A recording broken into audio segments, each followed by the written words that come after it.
então para a terceira parte desse capítulo. Nós paramos aqui quando o palestrante colocou magistralmente que o que importa é o amor, é o interesse de duas pessoas que se amam, a troca de energia, de fluidos, de sustentação, amparo entre almas que se amam, almas que se querem bem. É isto que importa e é isto que vai gerar obras imperecíveis de luz nas ilimitadas esferas do universo. Não está falando só da planeta Terra, está falando do universo. O que importa, o que faz diferença é o sentimento, é o amor. Desenvolvamos, pois, carinhosa assistência aos que desesperam no mundo, sentindo-se na transitória condição de deserdados. Ensinemo-los a libertar a mente das malhas do instinto, abrindo-lhes caminho aos ideais do amor santificante, recordando-lhes que fixar o pensamento no sexo torturado, com desprezo dos demais departamentos da realização espiritual, através do cosmo orgânico, é estacionar inutilmente no trilho evolutivo. É entregar-se fraco, indefeso, inerme à influência de perigosos monstros da imaginação, quais o despeito e a inveja, o desespero e a amargura, que abrem ruinosas chagas na alma e que impõem ao exclusivismo pena que pode avultar, crescer até a loucura e a inconsciência. Então, o que ele está colocando para esses trabalhadores é desenvolver assistência, carinho, amor para aqueles que estão torturados em todos os excessos e desvarios que a sexualidade pode colocar, uma ajuda a esses seres torturados para que eles não possam, para que eles não caiam mais nas influências dos monstros da imaginação, no assédio, dos desencarnados que estão ali também nessa mesma situação de desvario, de desequilíbrio. Convidemo-los a rasgar os horizontes mais longes do coração. O amor encontrará sempre mundos novos. É sempre o amor. É só o amor que vai fazer a diferença. O amor encontrará sempre mundos novos. E para que tais descobertas se coroem de luz divina, bastará à criatura o abandono da ociosidade que por si mesma combaterá a nefanda ignorância, a perversa ignorância. Quer dizer, a ociosidade, a preguiça, a falta de vontade de se tratar, de se modificar, de buscar ajuda médica, espiritual, seja onde for. Todos aqueles que têm, seja qual for o problema, têm que buscar ajuda para se modificar, para sair daqui transformado.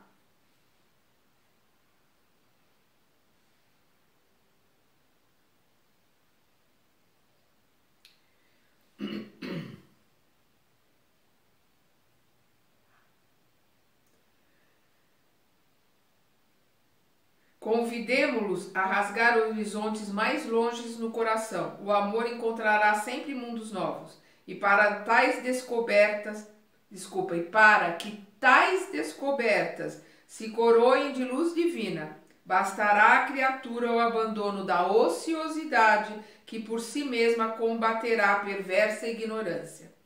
Dentro de cada um de nós brilha, sem desmaio, a claridade libertadora no pensamento de renovação para o bem comum que devemos cultivar e intensificar em cada dia da vida. Em cada um de nós brilha, a luz libertadora no pensamento de renovação, a vontade de se modificar, a vontade de se renovar, a vontade da reforma íntima. É uma luz que brilha cada vez mais de dentro de cada um de nós e que todos nós podemos desenvolver, que todos nós podemos buscar a ajuda dentro de nós nessa luz que é a imagem e semelhança de Deus, essa centelha de luz que existe em todos nós. O cativeiro nos tormentos do sexo não é problema que possa ser solucionado por literatos ou médicos a agir no campo exterior. É questão da alma, que demanda processo individual de cura e sobre esta, quer dizer, sobre a alma, só o Espírito resolverá no tribunal da própria consciência. Então é só trabalhando de dentro para fora, né? A alma, que é o espírito encarnado, é que poderá, na sua própria consciência, o trabalho da reforma íntima de dentro para fora, resolver, curar. A cura não vem de fora para dentro. A cura de todas essas intempéries, desses descaminhos, desses excessos, desses desequilíbrios, eles vêm de dentro para fora, sempre. É inegável que todo auxílio externo é valioso e respeitável, mas cumpre-nos reconhecer que os escravos das perturbações do campo sensorial só por si mesmos são libertados, só por si mesmos serão liberados.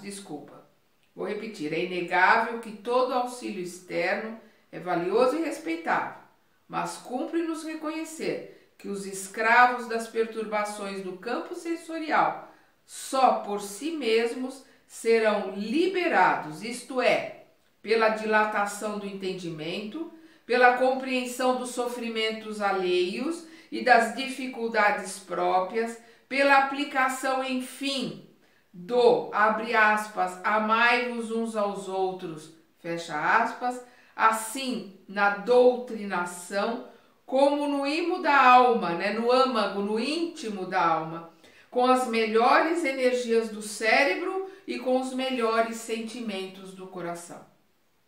Notei que a preleção terminara em meio ao respeito geral. A palavra do mensageiro fascinara-me. Aquelas noções de sexologia eram novas para mim. Não eram repetições de compêndios descritivos, não eram fruto de frias observações de cientistas e escritores preocupados em armar ao efeito com palavras balofas. Nasciam do verbo inflamado de amor fraternal de um orientador dedicado às necessidades de seus irmãos ainda frágeis e menos felizes. Então ele viu que aquilo não era da boca para fora e não era uma, né, como se diz aqui para inglês ver, não, era vindo de dentro, um amor inflamado, um amor fraterno, buscando fazer com que todos aqueles trabalhadores arregaçassem as mangas para ajudar todos aqueles que estão aqui caindo, que todos aqueles que estão indo para os abismos por causa dos desequilíbrios na sexualidade. Fizera-se em torno certa movimentação. Compreendi que os presentes poderiam formular perguntas relativas ao tema da noite e, com efeito, fizeram-se várias indagações com respostas preciosas, por elucidativas e edificantes. O inquérito educativo continuava proveitoso, quando um companheiro ventilou certa questão que me aguçou a curiosidade. Venerável instrutor, disse reverente, nos últimos tempos na Terra, os psicologistas encarnados, em número considerável, esposaram os princípios freudianos como bases de investigação dos distúrbios da alma. Para o grande médico austríaco, quase todas as perturbações psíquicas se radicam no sexo desviado. Alguns discípulos dele, porém, modificaram-lhe algo as teorias. Vamos lembrar o Jung, né, que rompeu com Freud e modificou muito das teorias que eram freudianas, né? Corrigindo a tese das alucinações eróticas que a psicanálise aplicou largamente às próprias crianças no estudo dos sonhos e das emoções, pensadores eminentes adicionaram a afirmativa de que todo homem e toda mulher são portadores do desejo inato de se darem importância, o qual os compele a manter impulsos primitivistas de dominação, né? Os empurram, né, a ter impulsos primitivistas de dominação. Outros expoentes da cultura intelectual asseveram, né, afirmam a seu turno que o ser humano é repositório, né, depósito de todas as experiências da raça, trazendo consigo vasto arsenal de tendências para determinadas linhas de pensamento, né? Trazendo um conjunto enorme de tendências para determinadas linhas de pensamento. O consulente, né, o palestrante que estava ali, fez uma pausa ante o silêncio geral que reinava em derredor de sua valiosa indagação e prosseguiu. Desculpa, né? O palestrante não, o consulente, o perguntador, aquele que estava perguntando ali, né? Eu troquei as bolas. Aí, o consulente é o que pergunta, né? Aquele que estava perguntando fez uma pausa ante o silêncio geral e prosseguiu. Sabemos hoje, distanciados do corpo denso, né? Desencarnados, ali eram todos os 200 que estavam ali assistindo, eram desencarnados, que a vida do espírito é desconcertante em surpresas para a ciência terrestre. Entretanto, já que nos consagramos à tarefa de auxiliar os companheiros torturados da crosta planetária, não poderíamos receber elucidações adequadas a respeito com o fim de passá-las adiante? O sábio instrutor não se fez de rogado e esclareceu. Já sei o que deseja. Refere-se você aos movimentos da psicologia analítica chefiados por Freud e por duas correntes distintas de seus colaboradores. O notável cientista centralizou o ensino no impulso sexual, conferindo-lhe caráter absoluto, enquanto as duas correntes de psicologistas inicialmente filiadas a ele se distanciaram na interpretação. A primeira estuda o anseio congênito da criatura, ou seja, o anseio natural, o anseio que nasce, né, com as pessoas, no que se refere ao relevo pessoal, enquanto a segunda proclama que, além da satisfação do sexo e da importância individualista, existe o impulso da vida superior que tortura o homem terrestre, mas aparentemente feliz. Para o círculo de estudiosos essencialmente freudianos, todos os problemas psíquicos da personalidade se resumem à angústia sexual.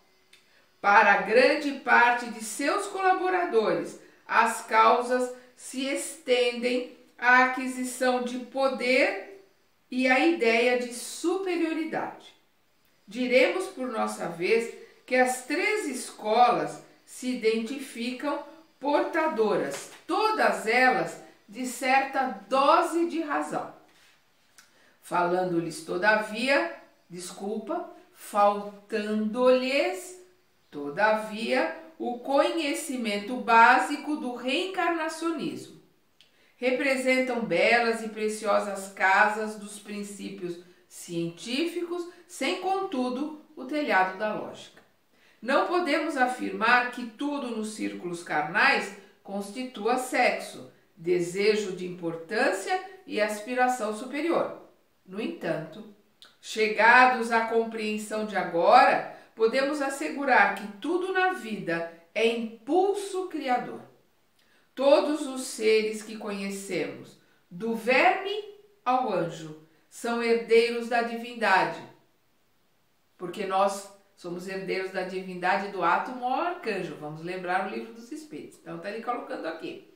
Todos os seres que conhecemos, do verme ao anjo, são herdeiros da divindade que nos confere a existência, e todos somos depositários de faculdades criadoras. O vegetal, instigado pelo heliotropismo, que é a atração para a luz solar, surge na paisagem, distribuindo a vida e renovando-a. O pirilampo, o vagalume, cintila na sombra, buscando perpetuar-se. O batráquio, que é o sapo, a rã, sente vibrações de amor e de paternidade nos recessos do charco.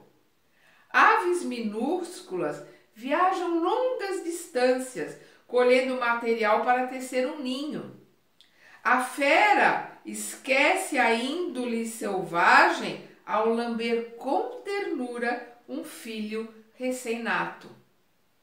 E mais da metade dos milhões de espíritos encarnados na crosta da Terra, de mente fixa na região dos movimentos instintivos, concentram suas faculdades no sexo, do qual se derivam naturalmente os mais vastos e frequentes distúrbios nervosos. Constituem eles compactas legiões nas adjacências da paisagem primitiva da evolução planetária. Irmãos nossos na infância do conhecimento. Olha aqui, irmãos nossos, somos todos irmãos na infância do conhecimento. Nós aqui na Terra estamos na infância do conhecimento, que ainda não sabem criar sensações e vida, senão mobilizando os recursos da força sexual. Nós não sabemos ainda criar sensações e criar vida, ainda não sabemos criá-las sem a força do impulso sexual. Ainda não sabemos. Grande parte de criaturas, contudo, havendo conquistado a razão acima do instinto, permanece nos desatinos da prepotência, seduzidos pelo capricho autoritário, famintas de evidência e realce, ainda que presas a trabalho proveitoso e a paixões nobres, muitas vezes. Quer dizer, nós vemos pessoas que ainda estão famintas de evidência, que ainda estão presas, a desatinos da prepotência, ainda estão seduzidas pelo capricho autoritário, mesmo que presas a trabalho proveitoso e paixões nobres, elas ainda são autoritárias e ainda cometem desatinos. Ele está falando aqui, grande parte das criaturas estão nessa situação. Aí ele coloca aqui, pequeno grupo de homens e de mulheres, por fim, após atingir o equilíbrio sexual na zona instintiva do ser e depois de obter os títulos que lhes confere seu trabalho e com os quais dominam na vida, regendo as energias próprias em pleno regime de responsabilidade individual. Isso é o mais importante, responsabilidade individual.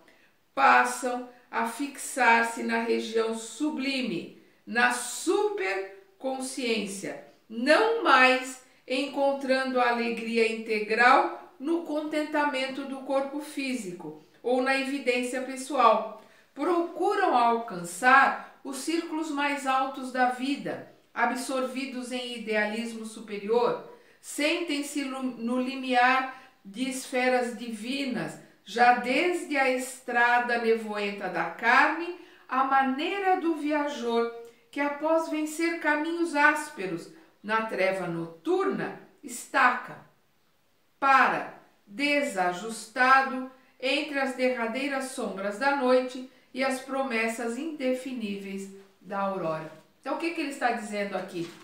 Embora muitos ainda estejam presos a instintos, perdão, a prepotência, a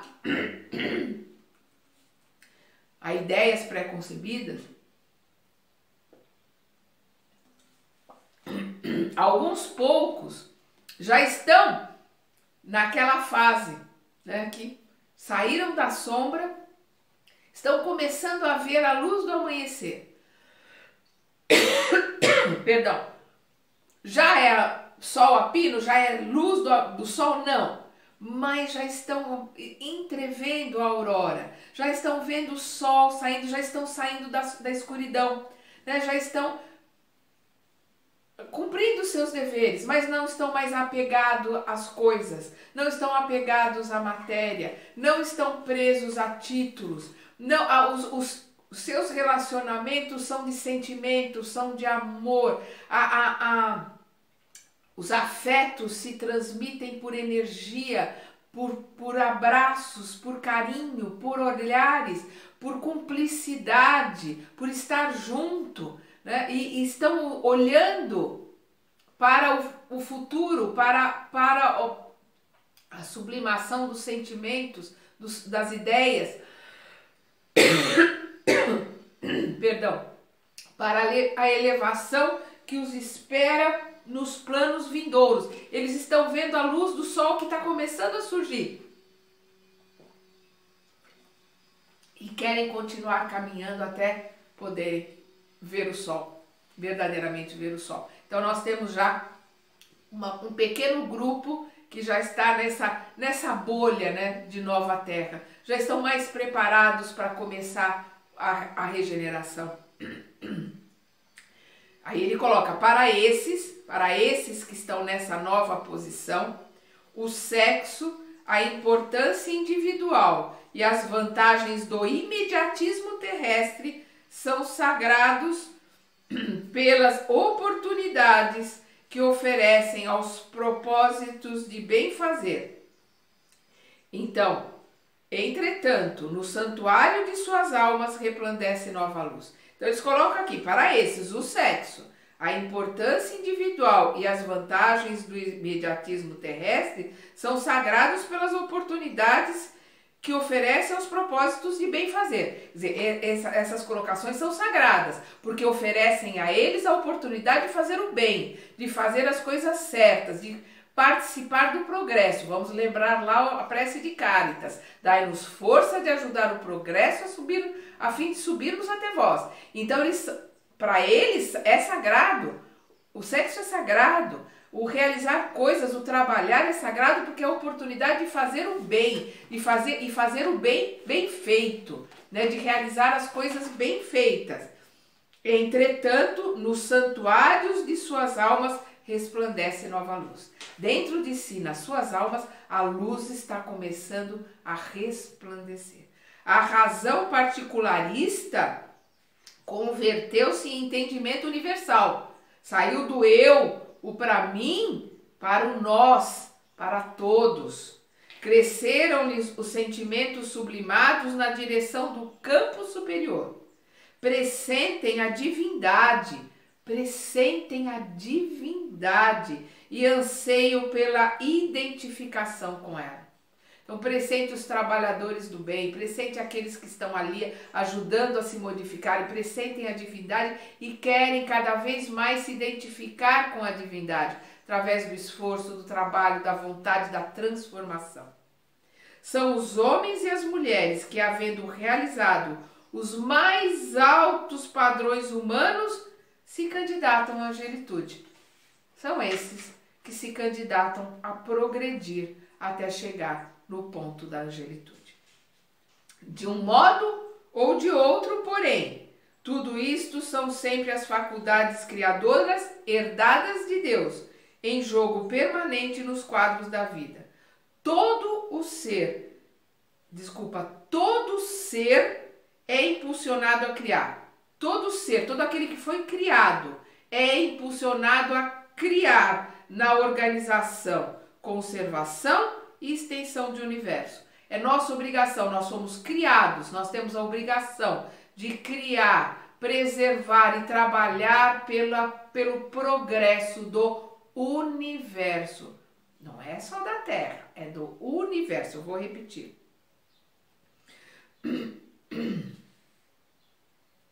Todo ser é impulsionado a criar na organização, conservação e extensão do universo. O instrutor estampou significativa expressão fisionômica, imprimiu longa pausa à preleção em curso e em seguida acrescentou bem-humorado. Muita vez as criaturas instituem o mal, desviam a corrente natural das circunstâncias benéficas, envenenam as oportunidades, estacionando longuíssimo tempo em tarefas reparadoras ou expiatórias. Entretanto, ainda aí é forçoso observar a manifestação incessante do poder criador que nos é próprio, mesmo naqueles que se transviam. Mesmo naqueles que se transviam, o poder criador está em cada um de nós. Todos nós somos perfectíveis. Pode ser o pior agressor, o pior assassino, o pior pedófilo. Ele tem dentro dele a centelha divina. E todos nós somos perfectíveis. E todos nós temos o direito à segunda chance. E todos nós podemos caminhar para a angelitude. É isso que ele está colocando. Em verdade, caem nos despenhadeiros do crime, lançam-se aos vales da sombra, mas, organizando e reorganizando as próprias ações, adquirem o patrimônio bendito da experiência. Então, por pior que tenham sido, por pior que tenham feito, adquiriram experiência, aprenderam com o mal que criaram, aprenderam, com o mal que fizeram. E, com a experiência, alcançam a luz, a paz, a sabedoria e o amor com que se aproximam de Deus. Concluímos desse modo que se a psicologia analítica de Freud e de seus colaboradores avançou muito no campo da investigação e do conhecimento, resolvendo em parte certos enigmas do psiquismo humano, falta-lhe, no entanto, a chave da reencarnação para solucionar integralmente as questões da alma. Então falta a parte do que nós trazemos conosco. Nós somos herdeiros de nós mesmos. Então, a hora que a psicologia, que a ciência, que a psiquiatria começar a estudar a alma, estudar o reencarnacionismo, estudar vidas passadas, começar a entender o que aquele ser traz com ele, daquilo que vivenciou em outras vidas, a ciência vai poder ajudar cada vez mais o ser encarnado a se melhorar, a progredir, a se tratar. Impossível é resolver o assunto em caráter definitivo sem as noções de evolução, aperfeiçoamento, responsabilidade, reparação e eternidade. Não vale descobrir complexos e frustrações, identificar lesões psíquicas e deficiências mentais sem as remediar. Em suma, não satisfaz o simples exame da casca. É essencial atingir o cerne e determinar modificação nas causas. Não adianta tratar a periferia, não adianta tratar os sintomas. Tem que atingir o núcleo, tem que atingir as causas. Por isso, é imprescindível confessar a realidade do reencarnacionismo e da imortalidade. Até lá, portanto, auxiliemos nossos amigos do mundo na conquista da confiança em si mesmos, na penetração da esperança divina e no contínuo autoaprimoramento pelo trabalho redentor.